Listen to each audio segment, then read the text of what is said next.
Yep. All right, welcome everybody. Veterans Affairs Committee, Tuesday, October 7th, 2025. Attendance has been taken. Yeah. Approval of the minutes, June 3rd, 2025. Any corrections? No. How would a motion approved? So moved. Bill? Second by Tom. All in favor? Aye. All opposed. So moved. All right. Director McClement, you're up. Authorizing Director of Veteran Services to execute VSO agreement. Good afternoon. Thank you, Mr. Chairman. Little background on this request. This does require board resolution to authorize myself to enter into representation agreements with the clientele that utilize our agency for services. This is something that New York State had moved to a couple of years ago. Other counties have started to adopt similar representation agreements. The core nature of our work as veteran service officers is to represent veterans and their families in claims for benefits before the Department of Veterans Affairs. Our role as claimant representatives could take us all the way to the Board of Veterans Appeals in hearings in front of administrative law judges. As time has gone on, the VA has certainly made it easier for veterans to file claims and do things on their own online and things of that nature. While that seems good at face value as a veteran service officer, it becomes difficult to know what the right hand is doing when we're over here on the left hand trying to do something else. It can kind of screw the process up, create a lot of work unnecessarily for our agency. And oftentimes, sometimes folks just don't have a viable claim and we have to use our expertise to make that determination. And we also have an obligation not to submit frivolous or fraudulent claims as well. So if somebody makes the decision to file paperwork on their own or kind of go off on their own, one of the things that this agreement will allow us to do is to sever representation. There's not been an agreement in place previous to this, and I thought it would be important for us to just kind of lay the groundwork. So the resolution that we're asking for is to authorize myself to enter into these agreements. The content of the agreement has been created by George Conway and his team, and we'll continue to monitor that and make any necessary changes as needed, but that's something that we can do internally with the county attorney's office. I'm just simply asking for the authority to institute the agreements. Do I have that right, George? Yes, you do. Also, just so everyone knows, in case of the concern, with Riley's help, we confirmed that we do have insurance to cover it since it is a representation type position. It's kind of like a retainer in a law case that they're going to represent them. But it basically makes it absolutely clear that this is your claim. You're responsible for your own claim. If you don't get us the paperwork, you don't tell us you're not honest with us, whatever, we're not responsible. So it's to protect the department. Very good. And I have, been at this game 15 years, and I have seen and have had on many occasions, and it happens all the time, where people will come to us days from a deadline and drop it on the desk and then expect us to drop everything that we're doing, and I don't say this for bravado, but just to give an example, I had to drop what I was doing today and join the town of Milton code enforcement officer to a homeless encampment in the patch of woods off Greenfield Avenue, because supposedly there was a homeless vet there that needed to get out of there, and we needed to go over there and check and see what kind of resources that we could offer the individual. Well, that's an all hands on deck type of a situation. I can't have somebody who has an appeal submission deadline 2 days from now drop me their paperwork and expect that I'm going to put that person on ice so that I can meet their deadline because they waited till the very last minute. So this just gives me a tool to say, hey, at the end of the day, as George mentioned, this is your claim. This is your responsibility. You have to take an active role. And while we verbally said those things, this lays it out in an agreement and a document that they sign it. We keep on file. They get a copy of it, and everybody's expectations are laid right out in writing, and it makes it a little bit more formal in that regard.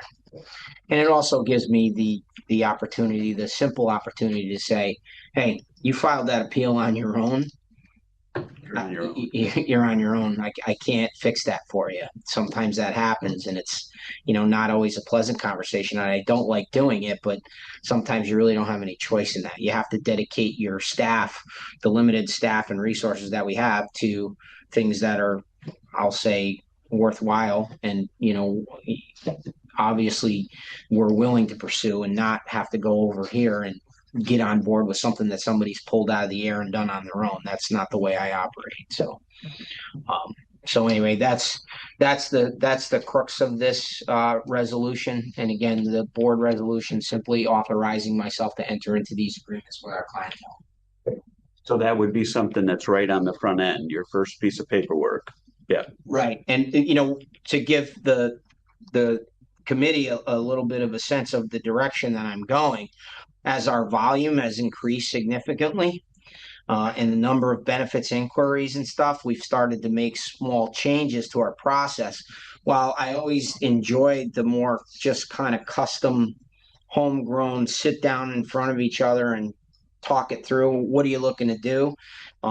We try to field some of that over the phone now, so we can have more fruitful meetings when people are coming in, because our calendar is pushing out a number of weeks, and we're moving toward an intake form. So we're going to have an intake form. People are going to fill basic information out.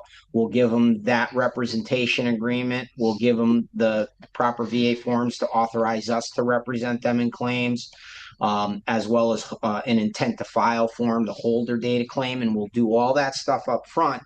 And then we'll set up the meeting and provide them, the list of documents to bring to the meeting. And then hopefully it'll streamline our process. We'll be able to get more people through the door in a more efficient way. Any other questions? Just quickly, first I'll commend you going through the documents. Well done. So that's good. Lays out the responsibilities. You mentioned your signature is a VSO. You got other VSOs in the office, or are you the only one that's licensed or certified? No, all of our staff. Everybody is. Yeah, that's what I thought. So are you the only one signing, or anyone can sign as a VSO? George, can I defer to you a little on that? I would think it on the The VA. resolution drafted up that the director of the department can sign them, but if you want, we can change that. But right now, I just thought it would be just the director that would be signing it. I think that's sufficient the way we do it. With the VA, anybody who's accredited can sign the representation form that assigns us, but ultimately the representation lies with the service organization through which we hold accreditation. In our case, it's New York State, it's the VFW, it's the National Association of County Veteran Service Officers. So I have multiple accreditations, but I just want to make sure that the other VSOs in the office, when he's signing as Right. the department representation, not as his representation. right.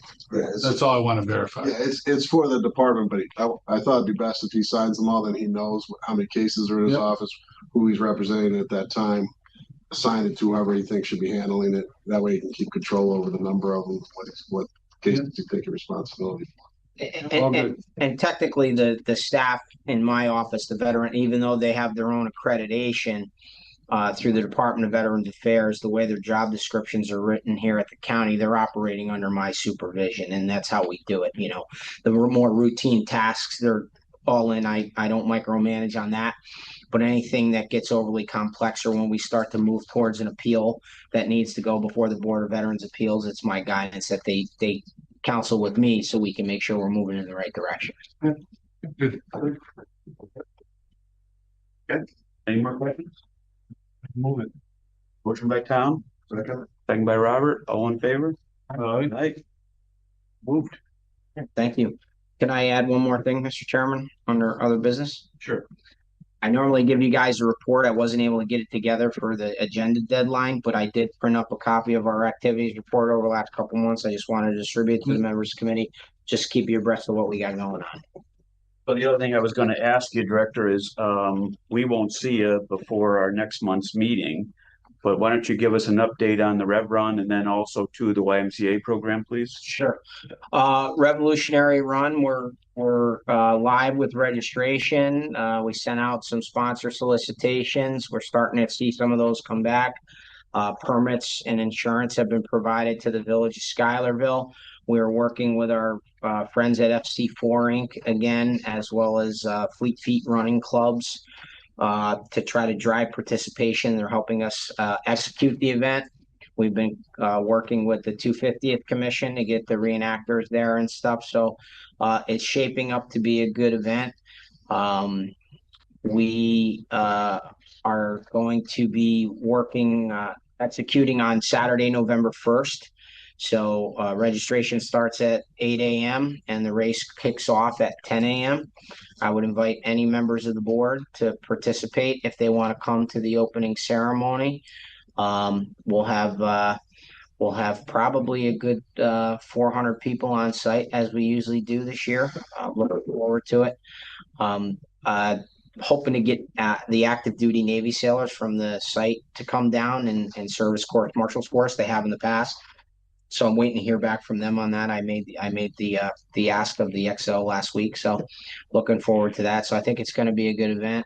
So far, weather's been good this fall, so we've been lucky with that event. So we're looking forward to it. So Saturday, November 1st, Rev Run, and I think it's going to be a great event.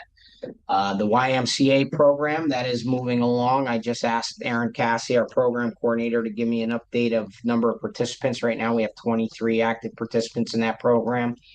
We're hoping to do a press release to get some more information out. We talked about that with Supervisor Murray and also with Christine's team. So we're we'll conceptualize what we can do to get the word out a little bit more. We'd like to drive a little more participation.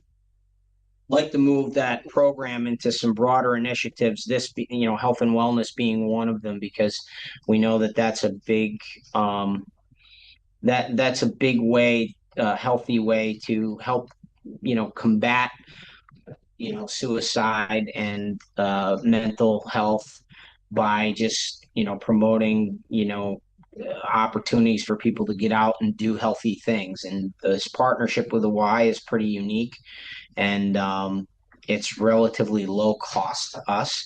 I think we're spending about $500 a month right now on it. It's not a lot. So if we can leverage our Dwyer grant to do something good like this and touch more people, I think it's a step in the right direction. So we're going to continue it into 2026. And hopefully expand it and get more people involved. It's been pretty good so far, so we're looking forward to it. A couple of challenges with some of the participants has been transportation, things of that nature, but with doing it with the Saratoga Y, I think they've got 6 locations. So we're doing what we can on that end, but it's been successful so far. So You and your department do good work. Take that message back. appreciate it.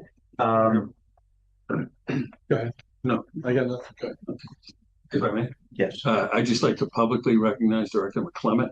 As many of us know, we were scheduled this Sunday to host the U.S. Navy band out of Groton, Connecticut, as part of the Navy's 250th anniversary celebration, combined with our 250th Siege Weekend activities. That was lined up, ready to go, but due to the government shutdown, it is not going to happen because the Navy band cannot travel. But none of that would have happened without Frank's work. He worked directly with the Navy and a lot of other people. I just want to thank him for his efforts, and we hope to bring them back next year under different circumstances to hear from them. But I just wanted to publicly thank Frank. Yes. Thank you for that. And we did feel good about bringing the Navy here. Yes. I was waiting for the call. Frank, just I can't let him go. I Anytime. was- One of these days, I'm going to lose my job. But Frank has coordinated this in the past. Yeah. He's done a great job. Everybody was disappointed. I mean, I will say, because of the way things were shaping up, maybe I will admit that maybe there was a little sigh of relief, but we were looking forward to it because it was shaping up to be something very, very special. And hopefully we can do something maybe next year or the year after, but we will stay in contact with them and hopefully we can pull something off. I had a nice load of 55 senior citizens heading up that way. Yeah. Yeah, a lot of people were looking for it. It's always a popular event. It's a good thing to do, but maybe we can look at doing it in a slightly different way that makes it a little bit easier on our end to schedule. So we'll see. Yeah, right. Thank you. Any other business? Nope. Okay, motion to adjourn. You got it. All in favor? Thank you.